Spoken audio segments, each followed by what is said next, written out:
सांग होई गाधोइबाकु जाइथिले आउ सांग होई चलीगले। पोखरी रे बुड़ी दुई नाबालिका सांगों सलिल समाधि। कप्तिपदा थाना बड़ खलाड़ी नछिपुर गाँव में घटी एभली हृदय विदारक घटना।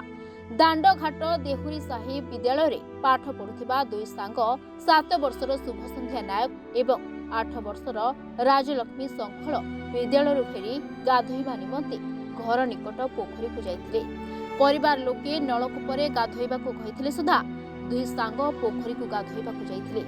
आउ किछि समय परे अचानक परिवार लोके दुई नाबालिका झियो पानी रे बुड़ी जाइथिबा देखिबाकु पाइथिले। तुरंत परिवार सदस्य पोखरी रे पसी उभय को उद्धार करी चिकित्सा निमंते कप्तिपदा डाक्तरखाना रे भर्ती करथिबा बेले डाक्तर सेठारे तांको मृत घोषणा करथिले। तेबे दुई नाबालिका सांग एका संगे पोखरी रे बुड़ी मृत्यु हेबा घटना स्थानीय अंचल रे शोकाकुल परिवेश सृष्टि करिछि। रवि देउरी सर स्कूल छुआ आइले ये तापर कहले बापा कुछ गाते जीवी हम कुछ गढ़िया जीव क्या गढ़िया जीव माँ ये ना आम ट्यूबवेल गाचे आम ट्यूबवेल गाधिबा आम कहीं इे सियाड़े जावा ये टिके कही ना ना मुझे बोटा कहली ताने क्या गले देख से लास्ट को से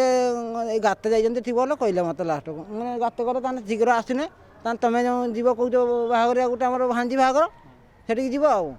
बोली आम घर पाखे अच्छे ता टिके बाद शुणु शुणु ना छुआ दीटा पानी बुड़ी गलानी गड़ियार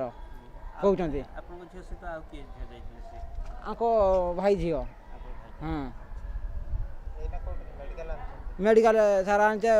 आम्बुलांस अशोक नायक कौन है से स्कूल आइले स्कूल आसिक झील आइला